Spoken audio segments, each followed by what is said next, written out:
पिंपरी-चिंचवड महानगरपालिकेच्या कार्यक्षेत्रामध्ये कैलासवासी अण्णासाहेब मगर, कैलासवासी रामकृष्ण मोरे सर यांच्यानंतर खऱ्या अर्थानं या शहराला गती कोणी दिली असं तर अजितदादांनी. कारण गेली अनेक वर्ष या दादांनी या शहरामध्ये त्या ठिकाणी ज्यावेळेस आम्ही पाहिलं हे शहर बाळसं धरत असताना त्या बाळशातनं त्या ठिकाणी चांगल्या प्रकारे हे शहर आणखीन कसं त्याला बाळकडू मिळेल, त्या ठिकाणी कसं मोठं होईल, कसं बागळल, ह्या दृष्टिकोनातून त्यांनी अनेक प्रकल्प या शहरामध्ये आणले. आणि गेली 7-8 वर्षे त्या ठिकाणी दादांच्या माध्यमातून त्या ठिकाणी आम्ही बाजूला झालो.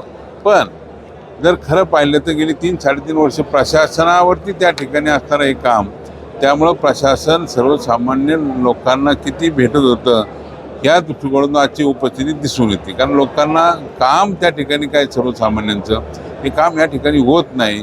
त्यांनी खूप चक्रा मारायच्या. मग पिंपरी-चिंचवड महानगरपालिकेचे आयुक्त असो किंवा प्राधिकरणाचे CO असोत किंवा जिल्हाधिकारी असोत किंवा जिल्हा परिषदेचे CO असोत किंवा MIDC कार्यकारी अधिकारी असो किंवा PMPLचे ह्या सर्व क्षेत्रातल्या अधिकाऱ्यांना जे जे काही समस्या आहेत त्या ठिकाणी सर्वसामान्य हेलपटे मारून त्या ठिकाणी थकले. या परिसरामध्ये प्रशासन असल्यामुळं सर्वसामान्यांची कामं होत नाही. म्हणून दादांच्या माध्यमातून आम्ही सांगितलं की सर्वसामान्य लोकांना भेटायचं त्या ठिकाणी काम करा आणि ते काम झालं पाहिजे. आज निर्णय त्या ठिकाणी सर्वसामान्य सुद्धा खुश आहेत की आमचा निर्णय जागेवरती सोडला जातो.